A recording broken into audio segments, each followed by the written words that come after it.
సంగతి దివ్యాంగుల ఐక్యత, దివ్యాంగుల ఐక్యత, దివ్యాంగుల ఐక్యత.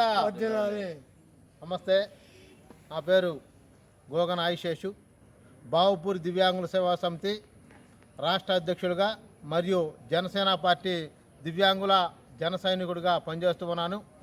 అదేవిధంగా ఈరోజు బాపట్ల జిల్లాలో మరి దివ్యాంగుల కోసం ప్రత్యేకంగా 4వ శుక్రవారం దివ్యాంగుల కోసం ప్రజా సమస్యల పరిష్కార వేదికలో దివ్యాంగులు కూడా 4వ శుక్రవారం నాడు ఏర్పాటు చేసి ఉన్నారు.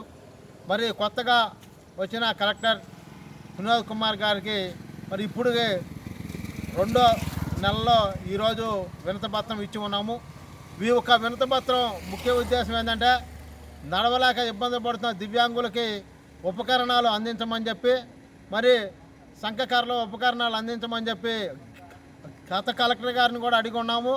మరి ఇంతవరకు కూడా దీని మీద రాస్తున్నామని చెప్పి అంటున్నారు, కానీ అది ఎప్పుడుగా ఇద్దాం మరి ఆలోచన లేదు. దాంతోపాటు దివ్యాంగుల సంక్షేమ శాఖ కార్యాలయం ఇక్కడ ఏర్పాటు చేసామని చెప్పి ఉన్నారు. దాంట్లో పూర్తి స్థాయిలో సిబ్బంది లేరు, దాంట్లో ఫర్నిచర్ లేదు. దాంతోపాటు మున్సిపాలిటీలో మరి దివ్యాంగులకి షాపింగ్ కాంప్లెక్స్లో మరి ఏదైతే రిజర్వేషన్ ఉందో దాన్ని అమలు చేయమని చెప్పి మేము కలెక్టర్ గారికి వినతిపత్రం ఇచ్చి ఉన్నాం. మరి మేము కలెక్టర్ గారికి వినతిపత్రం ఇస్తే ఈ యొక్క వినతిపత్రాన్ని పూర్తి స్థాయిలో కూడా పరిశీలించకుండా 1-2 పరిశీలించి కొత్తని మేము చూస్తాంలే అని చెప్పి చెబుతున్నాడు. అంటే మీ యొక్క సమస్య ఏందని చెప్పి అడుగుతున్నాడు కలెక్టర్ గారు. ఏంటంటే నేను ఒక రాష్ట్ర బావుపూరి దివ్యాంగుల సేవా సమితి రాష్ట్ర అధ్యక్షుడిని, అదేవిధంగా జనసేన పార్టీ దివ్యాంగుల జన సైనికుడిని.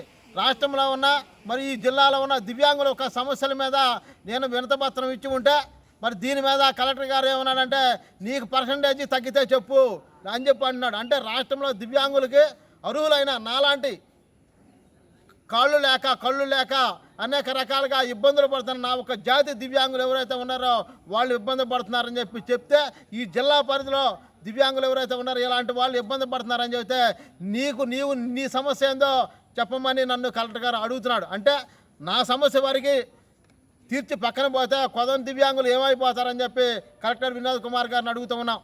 దివ్యాంగుల యొక్క సమస్యల్ని పరిష్కరించే మార్గంగా ఆలోచన చేయాలని చెప్పి కూడా కలెక్టర్ గారికి మరీ తెలియజేస్తున్నా అని చెప్పి మరి దివ్యాంగుల ఐక్యత